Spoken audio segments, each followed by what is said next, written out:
Your mind is a prison built of your own expectations. Every anxiety, every disappointment, every moment of suffering comes not from life itself, but from your desperate need to control it. The 16th century philosopher who discovered this truth wasn't meditating in some remote monastery. He was drinking wine, running a massive estate, and serving in government during one of history's most violent periods. Michel de Montaigne didn't just theorize about letting go. He lived it through plague, religious wars, and personal tragedy. And what he discovered was revolutionary.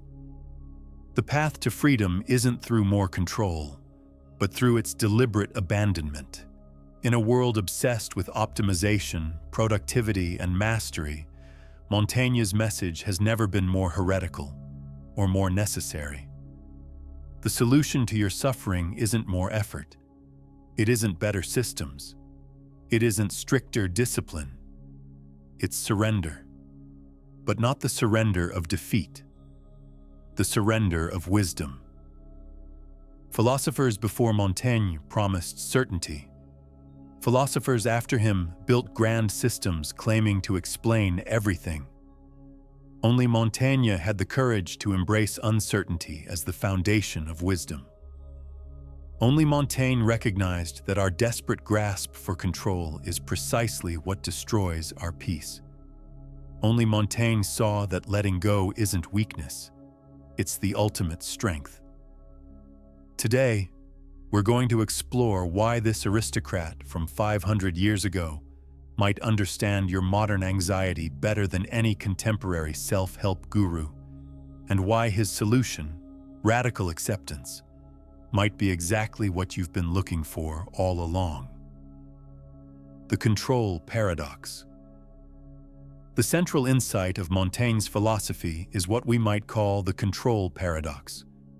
The more desperately you try to control life, the more it controls you. Look at your own experience. The areas of life where you suffer most, are they not precisely the areas where you demand specific outcomes?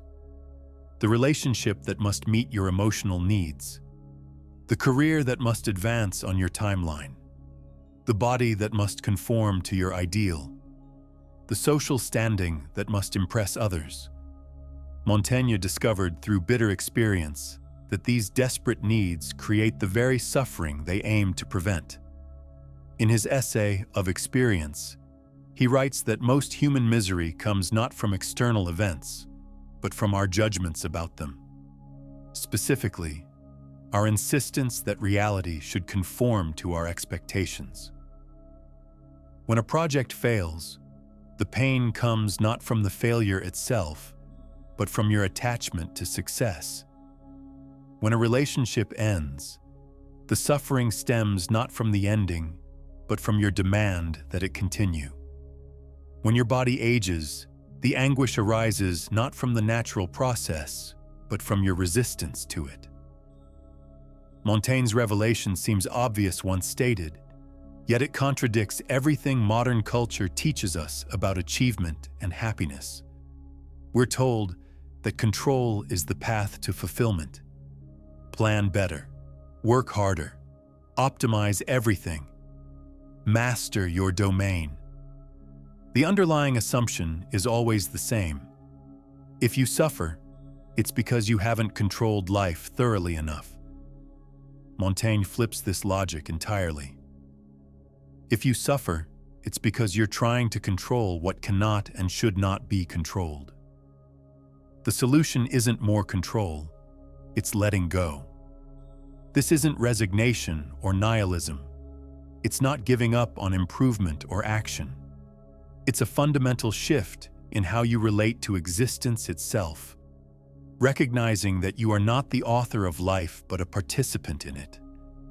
Your role isn't to bend reality to your will, but to dance with it as it unfolds.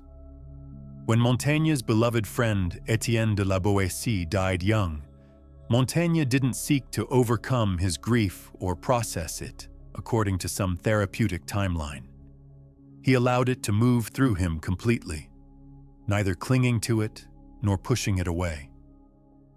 His grief became not an obstacle to happiness, but a natural expression of love, something to be experienced rather than managed. This approach transforms anxiety. Most anxiety stems from the gap between your demands and your uncertainty. You insist on a specific outcome while knowing you cannot guarantee it. Montaigne's solution isn't to increase certainty, impossible, or lower your ambitions, unnecessary. It's to release the demand itself while continuing to act with intention. This is the paradox within the paradox. By releasing the need for control, you gain a deeper kind of control, not over outcomes, but over your relationship to them. The cage of consistency. One of the most suffocating demands we place on ourselves is consistency. We construct identities and then exhaust ourselves trying to maintain them. Montaigne observed that this pursuit of a fixed self is both unnatural and unnecessary. In his essay Of Repentance, he makes his famous declaration, "I do not portray being, I portray passing. I may presently be other." This isn't a failure of character, but an acknowledgement of reality. The self is not a solid object, but a flowing process. Modern psychology has confirmed what Montaigne intuited 5 centuries ago. The consistent, unified self is largely a fiction, a story we tell to create the illusion of coherence. In reality, we contain multitudes of sometimes contradictory impulses, thoughts, and desires. Our preferences shift with context. Our values evolve with experience. Our very personalities change based on who we're with. The effort to maintain a consistent identity becomes a prison. You avoid experiences that might challenge your self-concept. You reject feelings that contradict your idealized image. You exhaust yourself performing a character of your own creation. Montaigne's alternative is radical self-acceptance, embracing the full range of your humanity without demanding that it conform to some artificial standard of consistency. He didn't just accept his contradictions, he celebrated them as evidence of his humanity. When he wrote about his fear of death alongside his courage in battle, he didn't try to reconcile these seeming contradictions. When he acknowledged both his sensual appetites and his spiritual aspirations, he didn't attempt to elevate one above the other. When he recognized his capacity for both wisdom and foolishness, he didn't pretend to be only the wiser part. This acceptance extended to his body, a domain where modern people expend enormous energy attempting to establish control. Montaigne detailed his kidney stones, his digestive issues, his sexual functioning, not as problems to be solved, but as aspects of his human experience to be acknowledged. In embracing his full humanity, contradictions and all, Montaigne discovered a freedom unavailable to those frantically maintaining a consistent identity. By letting go of the demand to be any particular way, he could simply be as he was in each moment, responding naturally to life's circumstances without the exhausting performance of selfhood. This approach dissolves a particular kind of suffering that plagues modern people, the suffering of inauthenticity. When your thoughts, feelings, and behaviors must constantly be edited to maintain a coherent identity, you lose touch with your direct experience. You're no longer living. You're curating a performance of living. Montaigne's willingness to document his inconsistencies wasn't a literary technique. It was a philosophical practice of liberation. By portraying himself in all his contradictory complexity, he freed himself from the cage of consistency that imprisons so many of us. The tyranny of improvement. Our culture worships at the altar of self-improvement. We consume endless content promising to make us better, more efficient, more optimized versions of ourselves. The underlying assumption is that we are fundamentally inadequate as we are, that happiness lies on the far side of some transformative change. Montaigne recognized this as perhaps the cruelest trap of all. In his essay Of Experience, he writes that the pursuit of self-improvement often becomes a form of self-tyranny, a never-ending project that prevents us from ever being at peace with ourselves. The problem isn't the desire to grow or learn. It's the underlying belief that your current state is unacceptable, that you must be fixed before you can be happy. This creates a perpetual state of self-rejection, where the present moment is always sacrificed to some imagined future, where you will finally be worthy of your own acceptance. Montaigne's approach inverts this entirely. Instead of treating himself as a project to be improved, he treated himself as a phenomenon to be observed and accepted. His essays aren't prescriptions for becoming better. They're explorations of what it means to be human, with all the messiness that entails. This doesn't mean Montaigne never changed or grew. He obviously did. But the growth emerged organically from self-acceptance rather than self-rejection. By closely observing his own experience without judgment, he naturally evolved in response to what he discovered. The changes weren't imposed by some idealized self-image, but arose from direct engagement with reality. The modern self-improvement industry sells discontent as motivation. It convinces you that happiness requires transformation. Montaigne discovered that the opposite is true. Transformation happens most profoundly when you stop demanding it, when you accept yourself completely as you are. This is what Montaigne meant by living appropriately, not living up to some external standard, but living in accordance with your actual nature. Not forcing yourself to be what you are not, but discovering what you truly are, beneath the layers of social conditioning and self-imposed expectations. The most radical aspect of Montaigne's philosophy is this: you don't need to become anything to be worthy of your own acceptance. The pursuit of worthiness through achievement is the very thing that keeps you feeling unworthy. The freedom of limits. Perhaps the most counterintuitive aspect of Montaigne's philosophy is his embrace of human limitations. Where other philosophers sought to transcend the human condition, Montaigne insisted on inhabiting it fully. He rejected the pretensions of those who claimed access to absolute truth or perfect virtue.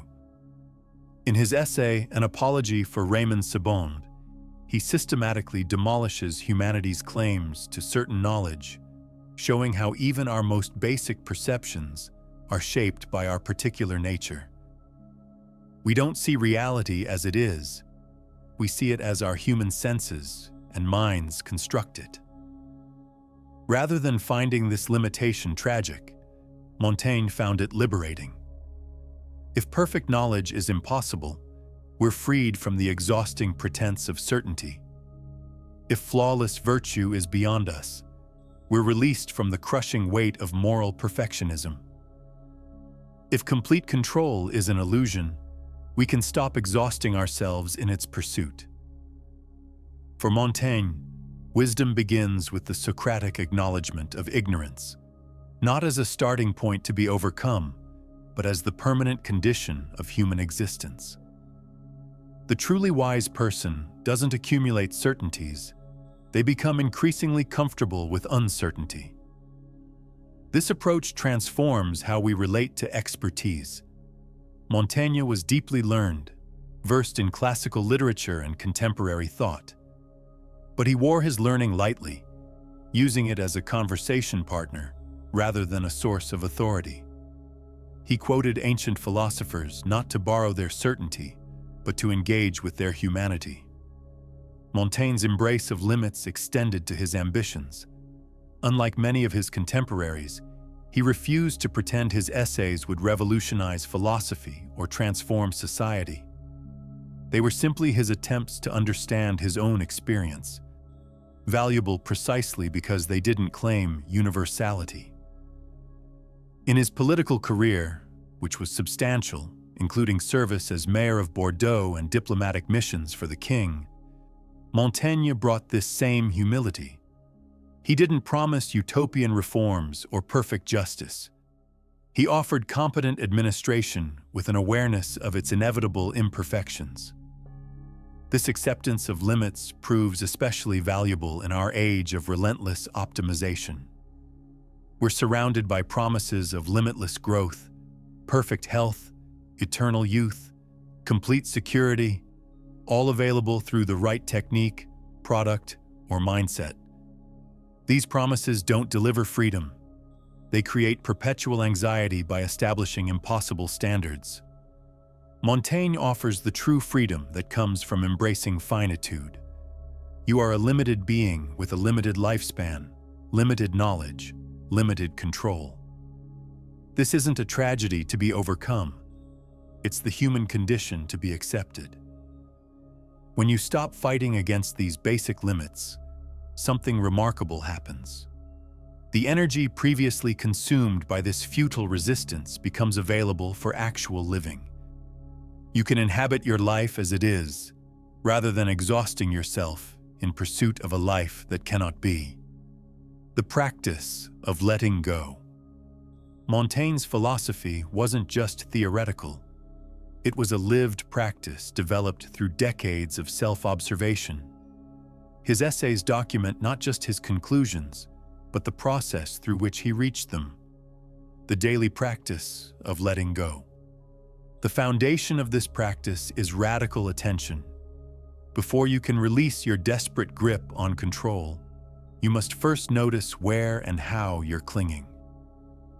Montaigne's essays demonstrate meticulous attention to his own thoughts, feelings, and behaviors, not to judge them, but to understand them. He observed his fear without trying to overcome it. He noticed his vanity without trying to eliminate it.